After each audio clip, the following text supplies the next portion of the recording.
For what seemed like an eternity, the Canadian rock band Nickelback has been labeled as one of the most despised bands on the planet. They've been churning out the same bro rock for the past 21 years, and it's clear that it's commercially viable to some extent. However, Nickelback has always struggled with credibility. But even when they broke through in 2001 with their album Silver Side Up and the banger hit How You Remind Me, some categorize Nickelback as post-grunge, while others use incomprehensible other words. However, there is one question that has long been asked. Why do we all hate them? With 1.2 million radio plays between 2001 and 2009, How You Remind Me was the most played radio hit of the 2000s. But no one has ever in the history of mankind met a Nickelback fan in the flesh. At least not an out-of-the-closet one. One might wonder, in light of this, where are all of the Nickelback fans? In this video, we're going to take a look at some claims that explain why Nickelback is so universally hated. So watch the video all the way through to and from, and don't forget to subscribe. The Canadian band formed by Chad Kroeger, Mike Kroeger, Daniel Adair, and Ryan Peake finds it difficult to believe that despite a career spanning over 25 years, there's always been negativity from the band from the beginning to today. On the internet, there are a few claims that provide a justification for why Nickelback is so hated. So let's take a look-see. So, Nickelback signed with Roadrunner Records in 1999, and that's when allegedly it all began. Although Nickelback's concept was not entirely consistent with the label's reputation for creating only metal bands, it was never really an issue. The ridicule and criticism did not take long to arrive because many fans of the bands that were signed up to see this label believed that there was no room for a positive reception. Fans of the genre have started discussions about why they dislike the bands on various social media platforms, blogs, Reddit threads. As a result of the overwhelming response, Nickelback has come to be known as the band that destroyed Roadrunner Records. Moving on, since Roadrunner Records didn't want to risk losing money, they purchased their hit. Everything indicated that the label wouldn't begin to turn a profit after signing their newest rock band because of the public response. Roadrunner Records made the decision to commit a significant amount of resources to the band's success because they were unwilling to accept this reality. That actually worked. The band started to win prizes and gain recognition all over the world. Even though their success was clear, this action didn't do anything to stop the haters from criticizing them. Rather, it just gave them more reasons to do it. Some folks even went as far as to make the claim that Nickelback was evidence that any band, regardless of talent, could become well known by pouring a sizable sum of money into it. This assertion quickly made headlines and was even made use of by other rock stars. Going ahead, we all know that Nickelback hasn't established a particular rock subgenre. Many bands have very clear ideas of who they want to be when they join the music scene. They have an unwavering vision of what kind of music they want to breathe into the world. On the other hand, those who find new ways to remain true to their origins while advancing their innovation are rewarded. In this way, Nickelback went down that road that was least respected. They went as close to commercial as they could, which disappointed fans who expected them to refine their sound to a recognized level, like other classic bands.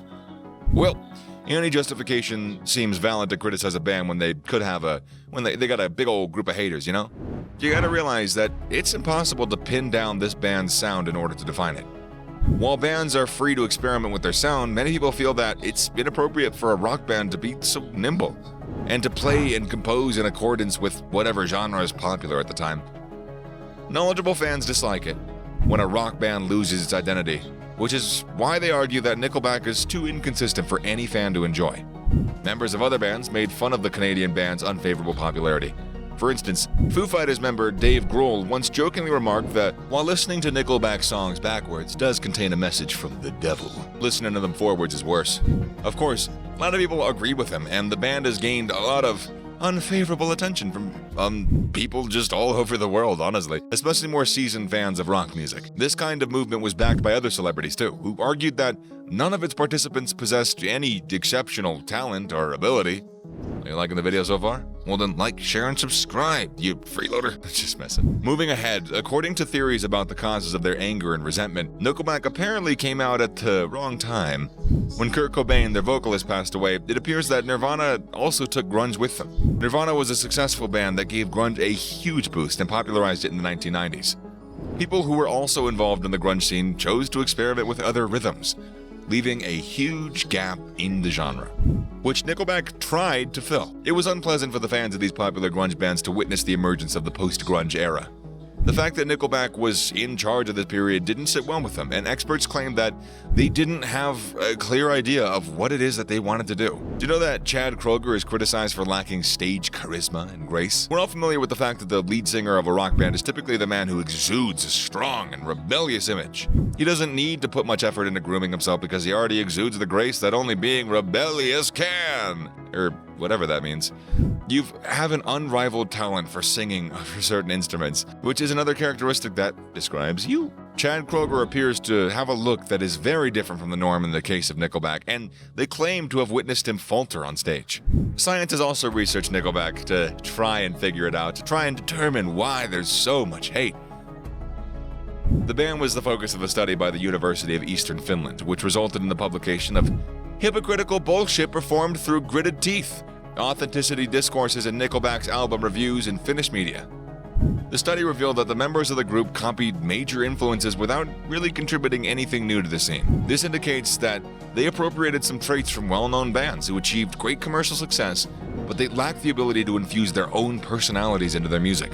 Although critics are aware that rock music can cover a wide range of topics while remaining firmly rooted in a particular rhythm, they seem to have forgotten that Nickelback is also capable of doing this. The main idea of this band's songs, which is typically sex, love, or heartbreak, is said to be constant, while the rhythm of the song changes. Nickelback is also notable for their mediocrity because they are commercial. Haters claim that each time the band enters a recording studio, all they produce is an entirely synthetic song that really isn't even their own, song, kind of a ship of Theseus kind of thing. They argue that Nickelback doesn't have a well-crafted song because, from an artistic standpoint, well, it's criticized. We can't justify why people are hostile towards Nickelback.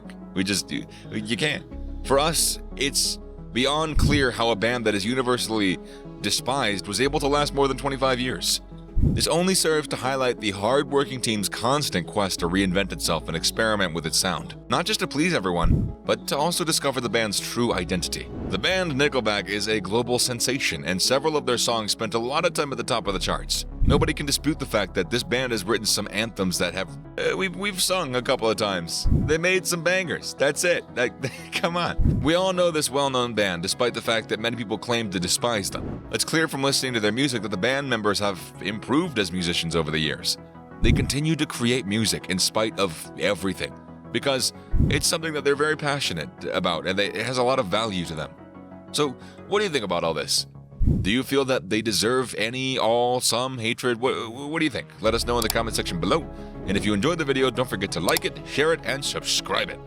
Or however that was supposed to be worded. See you next time.